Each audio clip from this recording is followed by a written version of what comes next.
नमस्कार किसान भाइयों, स्वागत है आप सभी के अपने यूट्यूब चैनल मंडी भाव अपडेट में। आज है संडे और संडे होता है धमाल यानी कि रविवार धमाल। तो आइए किसान भाइयों, वीडियो को शुरू करते हैं और लेते हैं आज का पहला सवाल। लेकिन उसके पहले अगर आपका भी कोई सवाल हो या आपका भी किसान भाइयों कोई कमेंट हो तो इसी वीडियो के नीचे कमेंट बॉक्स में आप लोग अपना सवाल ज़रूर लिखें इस वीडियो को देखने के बाद। और जो किसान भाई हमारे पहली बार वीडियो देख रहे हैं या पहली बार चैनल पर आए हैं, उनसे निवेदन है कि आप लोग चैनल को सब्सक्राइब कर लीजिए। सब्सक्राइब करने के बाद बेल आइकन को दबाने के बाद ऑल पे क्लिक आप लोग अवश्य करें।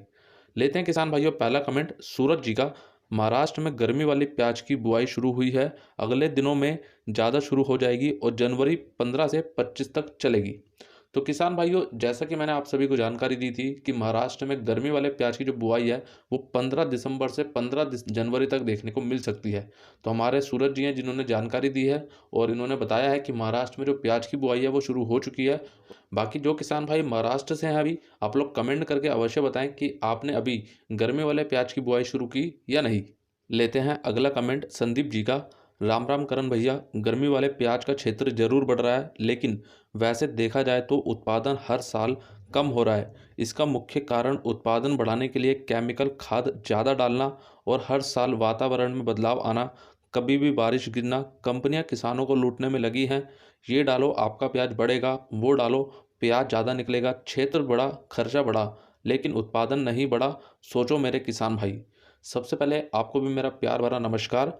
अब यहाँ पे एक बहुत अच्छी बात इन्होंने बोली है कि कंपनियां जो किसान भाइयों अब मार्केट में बाजार में इतनी सारी आ चुकी हैं, जो खाद की, बीज की और अलग अलग किस्मों की दवाइयाँ जो बेचती हैं, तो वो कहीं ना कहीं हमारे किसान भाइयों को यहाँ पे लूटने पे लगी हुई है।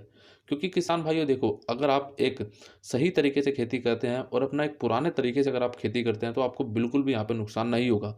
लेकिन अभी हो क्या रहा है कि हमारे किसान भाई भी कहीं ना कहीं यहाँ पे लालच में आ जाते हैं और थोड़ा बहुत वो सोचते हैं कि उत्पादन हमें ज़्यादा मिले।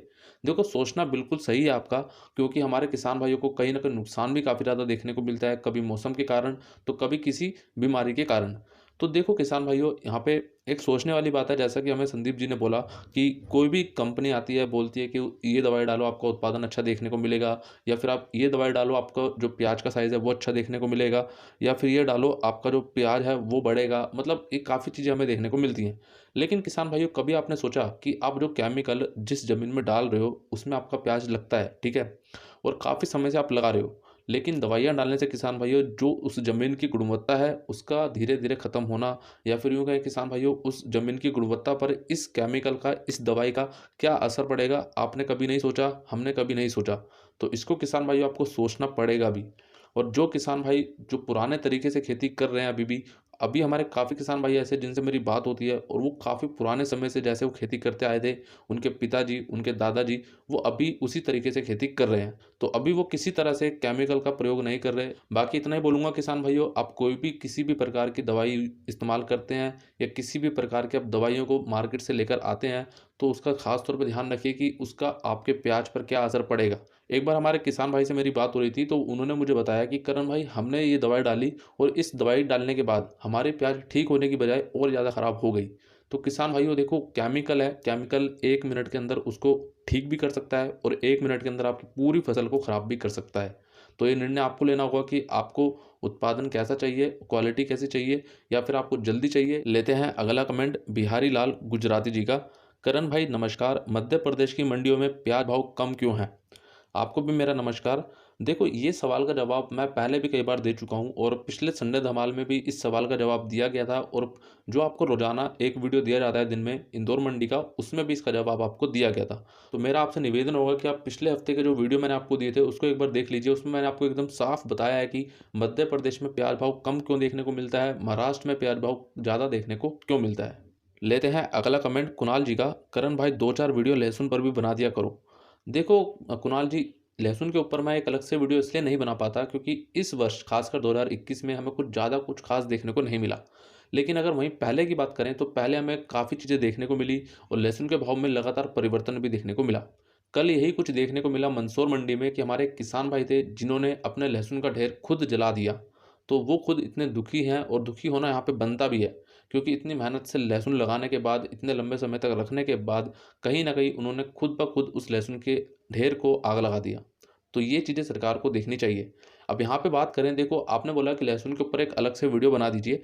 देखो नवंबर महीने में लहसुन का भाव में एक अच्छा देखने को मिलता है। अक्टूबर और नवंबर अगर हम लेके चले तो काफ़ी अच्छा भाव में देखने को मिलता है। लेकिन इस बार कुछ भी परिवर्तन देखने को नहीं मिला, कोई भी ज़्यादा भाव में बढ़ोतरी देखने को नहीं मिली। उल्टा अभी क्या हुआ कि नवंबर खत्म हुआ और नवंबर के अंत में दिसंबर तक आते-आते जो लहसुन का भाव है वो भी गिरना शुरू हो गया। जैसा अभी आप देख सकते हैं कि 3,000 रुपये, 4,000 रुपये तक लहसुन बिक रहा है, वो भी बढ़िया सुपर क्वालिटी। वैसे अगर बात करें एवरेज मालों की तो वो 2,000, 2,500 रुपये, 3,000 रुपये तक बिक रहा है। तो लहसुन में किसान भाइयों को इस बार मुझे लगता है काफ़ी ज़्यादा नुकसान हुआ है। इसको केंद्र सरकार को देखना चाहिए और लहसुन के निर्यात को यहाँ से बढ़ाना चाहिए। अगर लहसुन का निर्यात को बढ़ावा मिलेगा किसान भाइयों तो हमें बहुत अच्छा यहाँ से एक लाभ मिल सकता है। तो इसके ऊपर, इस विषय के ऊपर केंद्र सरकार को यहाँ पे चर्चा ज़रूर करनी चाहिए। और बाकी कोशिश करेंगे कि लहसुन के ऊपर एक पूरा वीडियो बनाया जाए, लेकिन हाँ, उसमें कुछ सटीक कारण होंगे तो किसान भाइयों आपको वीडियो देने में भी मज़ा आएगा और आपको भी लाभ मिलेगा। लेते हैं अगला कमेंट ओपी मिश्रा जी का। सही सलाह देना चाहिए, किसान 12,000 रुपये प्रति क्विंटल बेचने को लेकर बैठे थे, तब सलाह क्यों नहीं दिया, और इंदौर में 2,000 रुपये प्रति क्विंटल के आसपास कितना परसेंट बिका वह भी बताया करिए। ओपी मिश्रा जी, पहली बात तो मुझे समझ नहीं आ रही है आप यहाँ कहना क्या चाह रहे हो। आपने ऊपर लिखा है 12,000 रुपये और नीचे लिखा है 2,000 रुपये। क्या आप लहसुन की बात कर रहे हैं क्या, या फिर प्याज की? आप एक बार कमेंट दोबारा करिए तो मैं आपके जो कमेंट है उसका जवाब जरूर दूंगा। लेकिन यहाँ पे आपने एक बात बोली है कि आप सही सलाह दीजिए किसान भाइयों को। देखो अगर आप काफ़ी लंबे समय से वीडियो देख रहे हैं, रोजाना वीडियो देख रहे हैं, तो आपको यहाँ से मालूम होगा कि शुरू से ही हमारे किसान भाइयों को एक सही और सटीक सलाह दी गई है, ताकि हमारे किसान भाइयों को यहाँ से किसी प्रकार से नुकसान ना हो। लेते हैं अगला कमेंट हुकुम चंद जी का। भैया राम राम, जनवरी फरवरी में लाल प्याज का भाव क्या रह सकता है? आपको भी मेरा राम राम। देखो जनवरी और फरवरी का मैंने पूरा आपको डिटेल में प्याज भाव बताया था कि क्या देखने को मिल सकता है, स्थिति क्या बन सकती है, उनके आधार पर मैंने आपको प्याज भाव बताए थे पिछले रविवार धमाल में, यानी कि रविवार धमाल 107 में। आप एक बार उस वीडियो को देख लीजिए, पिछले सप्ताह आपको दिया गया था रविवार को। अगर आप उसको देख लेंगे तो आपके इस सवाल का जवाब और अन्य सवालों के जवाब आपको उसमें पूरे सही और सटीक मिल जाएंगे। लेते हैं अगला कमेंट एग्रीकल्चर एंड फार्मर्स जी का। प्याज में इस बार सिर्फ लागत ही निकल चुकी है, प्रॉफिट नहीं मिला। अब मेरे पास नए प्याज आने वाले हैं, 1 जनवरी के बाद बिकने के लिए तैयार हो जाएंगे। एग्रीकल्चर एंड फार्मर्स जी, मैं आपको एक बात बोलना चाहूँगा। जैसा आपने बोला कि इस बार सिर्फ लागत ही निकल चुकी है, देखो आपकी लागत निकली है, आपके लिए बहुत अच्छी बात है ये भी। लेकिन उन किसान भाइयों से एक बार पूछ के देख लीजिए जिनकी लागत भी नहीं निकली और उल्टा उनको नुकसान हुआ। नुकसान भी देखो हो सकता है कई कारणों की वजह से हुआ हो, लेकिन आपकी यहाँ पे लागत निकली है तो आप सोचिए कि आपकी लागत तो यहाँ पे कम से कम निकली। बाकी जैसा कि आपने बताया अभी 1 जनवरी के बाद आपका जो प्याज है नया वाला वो तैयार हो जाएगा, तो आप उसको अभी से निकालना शुरू कर दीजिए, क्योंकि अभी भाव अच्छा देखने को मिल रहा है और आगे चलकर आवकें बढ़ेंगी तो हो सकता है कि भाव में हमें थोड़ा बहुत गिरावट भी देखने को मिल सकती है। लेकिन जल्दबाजी नहीं करनी है, आराम से उस प्याज को निकालते रहिए, जहाँ भाव मिले आपको वहाँ पे उसको बेचते रहिए। लेते हैं अगला कमेंट कुंदन चौधरी जी का। मेरा लाल प्याज सोमवार को मंडी जाएगा, देखते हैं क्या भाव मिलता है। एमपी के उज्जैन जिले की बड़नागर तहसील का है। तो कुंदन चौधरी जी ने जानकारी दी है कि सोमवार को इनका प्याज जाएगा, यानी कि कल।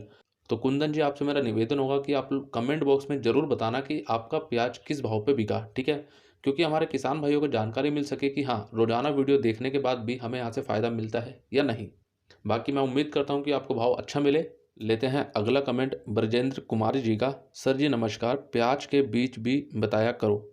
आपको भी मेरा नमस्कार। तो आप प्याज के बीज के बारे में क्या जानकारी लेना चाहते हैं, आप कमेंट करके बताइए, ताकि मैं अगले वीडियो में उसका एक स्पष्ट जो जवाब है वो दे सकूं।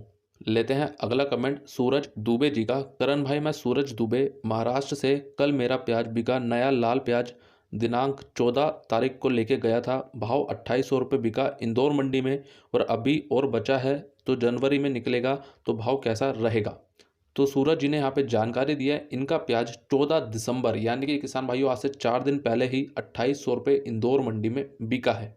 अब यहाँ पे सवाल यह है सूरज जी का कि जनवरी में इनका प्याज निकलेगा तो भाव कैसा रहेगा? सूरज जी, अगर आपने पिछला संडे धमाल देखा होगा तो मैं उम्मीद करता हूँ आपको ये सवाल पूछने की दोबारा ज़रूरत नहीं पड़ेगी। आप एक बार उस वीडियो को देख लीजिए। बाकी मैं आपको रोजाना जानकारी दे रहा हूँ सभी वीडियो में, तो आप रोजाना वीडियो देखिए और आपको सारी सही और सटीक जानकारी यहाँ से मिलती रहेगी। लेते हैं अगला कमेंट शंभू जी का। भाई साहब, अलवर का खराब हुआ था, नासिक खराब नहीं हुई थी, वो 40 दिन लेट है, अब जनवरी में आने वाला है 1 तारीख से, और एमपी का प्याज भी आएगा, अब आगे मालिक की मर्जी। देखो शंभू जी ने यहाँ पे बोला है कि अलवर में ख़राब हुई थी प्याज, लेकिन नासिक की ख़राब नहीं हुई थी, और नासिक का जो लेट था वो था 40 दिन तक। तो किसान भाइयों इसकी जानकारी तो मैं आपको पहले ही दे चुका था, और चलो कोई नहीं, शंभू जी ने यहाँ पे जानकारी दी, आपको भी बहुत बहुत धन्यवाद। बाकी हाँ, आगे एमपी का भी प्याज आना है, बिल्कुल आना है। अभी तो मध्य प्रदेश और महाराष्ट्र से प्याज आना बाकी है और एक अच्छी मात्रा में हमें देखने को मिल सकता है। लेते हैं अगला कमेंट जय पाटीदार जी का। क्या मार्च महीने तक निर्यात चालू रहेगा करण भाई? देखो, निर्यात चालू है, निर्यात किसी तरह से बंद नहीं हुआ। जैसा कि मैं आपको रोजाना जानकारी भी दे रहा हूँ समय समय पे, और अगर आपने पिछले वीडियो देखे होंगे तो उसमें आपको जानकारी दी गई थी कि निर्यात पिछले साल के मुकाबले इस वर्ष यानी कि किसान भाइयों 2020 के मुकाबले 2021 में काफ़ी कम देखने को मिला है। तो निर्यात में कमी देखने को मिली है, बंद किसी तरीके से नहीं हुआ। लेते हैं अगला कमेंट विशाल अंजाना जी का। मार्च अप्रैल में प्याज का क्या रहेगा करण भाई? सही सटीक जानकारी देवे। हमारे उज्जैन जिले में प्याज का रकबा बहुत ज़्यादा है, तो आप हमें मार्च अप्रैल का वीडियो बनाकर भेजें। विशाल अंजाना जी, देखो, मार्च अप्रैल तक जाने से पहले हम जनवरी फरवरी की पूरी स्थिति पहले साफ देख लेते हैं, उसके बाद हम मार्च अप्रैल की बात करेंगे। और अभी समय समय पे आपको मार्च और अप्रैल की भी जानकारी मैं दूंगा आगे कि क्या स्थिति देखने को मिल सकती है। और जनवरी और फरवरी की अगर आपको स्थिति जाननी है कि जनवरी और फरवरी में हमें नया लाल प्याज का भाव क्या देखने को मिल सकता है, क्या पूरी स्थिति बन सकती है, तो पिछले सप्ताह के जो सारे वीडियो हैं और इस सप्ताह के वीडियो आप समय समय पर जरूर देखते रहिए, ताकि आपको यहाँ से सही और सटीक जानकारी मिल पाए और आप एक अच्छा लाभ यहाँ से ले पाएँ। तो ये कुछ हमारे किसान भाइयों का प्याज बिका है इस सप्ताह। सबसे पहले राहुल पाटीदार जी, जिनका प्याज इंदौर मंडी में 3100 रुपये बिका है। तो किसान भाइयों, आज से 4 दिन पहले जब सूरज जी का भी प्याज 2800 बिका था, तो इनका भी 3100 रुपये तक बिका है। और भारत जी का एवरेज प्याज यहाँ पे 1700 रुपये तक बिका है। और वहीं बात करें देवराज डांगी जी का, इनका पुराना प्याज 2350 रुपये अरनिया कला मंडी में बिका है। तो ये कुछ हमारे किसान भाइयों का प्याज इस सप्ताह बिका है। बाकी अगर आपका भी किसान भाइयों इस सप्ताह प्याज बिकता है, क्या भाव बिकता है और कौन सी क्वालिटी बिकती है, आप लोग कमेंट करके अवश्य बताएं, ताकि हम हमारे किसान भाइयों को आगे ये बता सकें कि रोजाना वीडियो देखने से आपको फ़ायदा मिलता है। तो राहुल जी, भारत जी और देवराज जी, आपका बहुत बहुत धन्यवाद कि आपने यहाँ पे जानकारी दी। लेते हैं अगला कमेंट राजू जी का। भाई साहब, 20 दिसंबर के बाद प्याज में क्या पोजीशन रहेगी? तो देखिए, 20 दिसंबर के बात करें यानी कि किसान भाइयों आप बात कर रहे हैं कि कल और परसों से, देखो कुछ ज़्यादा बड़ी गिरावट की तो उम्मीद यहाँ पे अभी नज़र नहीं आ रही। लेकिन हाँ, अगर आवकों में एकदम से बढ़ोतरी मिलती है देखने को, तो थोड़ा बहुत हो सकता है कि 2-4 रुपये भाव यहाँ पे गिरता हुआ दिखे। लेकिन अभी मुझे लगता है कि जिस तरीके से नया प्याज आ रहा है मंडियों में और क्वालिटी अच्छी देखने को मिल रही है और मांग भी कहीं ना कहीं यहाँ पे नज़र आ रही है, इस हिसाब से किसान भाइयों मुझे लगता है कि 20 रुपये तक तो बना ही रहेगा प्याज भाव। बाकी जो ऊपर में 1-2 लोट बिक रहे हैं, जैसे कि 2000, 2200 रुपये, 2300 रुपये, कुछ किसान भाइयों के 2800 बिक रहे हैं, किसी के 3000 बिक रहे हैं, तो ये सब चलता रहेगा मुझे जहाँ तक लगता है। बाकी हाँ, आगे जो भी स्थिति बनेगी आपको मैं रोजाना समय समय पे देता रहूंगा। लेते हैं अगला कमेंट शाहिद खान जी का। इंदौर मंडी प्याज भाव 3300 पहुंचा, यह तो बहुत लंबी छोड़ दी करण भाई। शाहिद भाई, अगर आपने अभी देखा हुआ पीछे हमारे सूरज जी का और कुछ किसान भाइयों ने अभी यहाँ पे कमेंट करके बताया कि उनका प्याज 3000 रुपये बिका, किसी किसान भाई का प्याज 3100 बिका और किसी किसान भाई का प्याज 2800 बिका और किसी का 1700 भी बिका। तो यहाँ पे किसान भाइयों देखो, आपको 3300 रुपये मैंने बोला था और 1-2 लोट बिके हैं, मैंने ये भी जानकारी आपको साफ साफ दी है। शाहिद खान जी, अगर आपने पूरा वीडियो देखा होगा और साफ साफ अपने शब्दों को सुना होगा, तो आपको वहाँ पे जानकारी मिली होगी कि कुछ 1-2 लोट ऊपर में बिके हैं, सारा प्याज नहीं बिका। तो एक बार आप उस वीडियो को दोबारा देखिए और उसमें आपको मैंने क्या जानकारी दी है, फिर आप कमेंट यहाँ पे जरूर कीजिए। और हाँ किसान भाइयों, अगर आप लोगों ने अभी तक टेलीग्राम ग्रुप को ज्वाइन नहीं किया तो अभी करें, उसका लिंक आप सभी किसान भाइयों को इसी वीडियो के नीचे डिस्क्रिप्शन में दिया गया है। क्योंकि किसान भाइयों, टेलीग्राम ग्रुप में मैं आपको समय समय पे अपडेट देता हूँ और कुछ भी लाइव आना होता है या कुछ भी इमरजेंसी जो सूचनाएं होती हैं वो आपको सबसे पहले टेलीग्राम ग्रुप में ही दी जाती हैं। बाकी किसान भाइयों, वेबसाइट पे विजिट करना ना भूलें। वेबसाइट का नाम है www.mandibhavupdate.com। उसका भी लिंक इसी वीडियो के नीचे डिस्क्रिप्शन में दिया गया है। बाकी सभी लिंक आपको इसी वीडियो के नीचे डिस्क्रिप्शन में दिए गए हैं।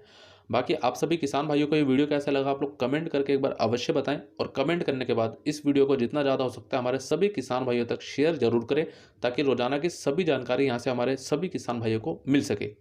बाकी किसान भाइयों, वीडियो अच्छा लगा तो लाइक करें। और हाँ किसान भाइयों, अगर आप लोगों ने वीडियो यहाँ तक देख लिया तो चैनल को सब्सक्राइब करे बिना ना जाएं, सब्सक्राइब अवश्य कर लीजिए। सब्सक्राइब करने के बाद बेल आइकन को दबाने के बाद ऑल पे क्लिक आप लोग अवश्य करें। और जो किसान भाई हमारे फेसबुक पेज पर इस वीडियो को देख रहे हैं तो फेसबुक पेज को लाइक अभी कर लीजिए, ताकि आप लोगों को रोजाना सभी वीडियो फेसबुक पेज पर भी समय पे मिल सके। मिलते हैं किसान भाइयों आप लोगों से एक अगली और नई वीडियो में। जय जवान जय किसान।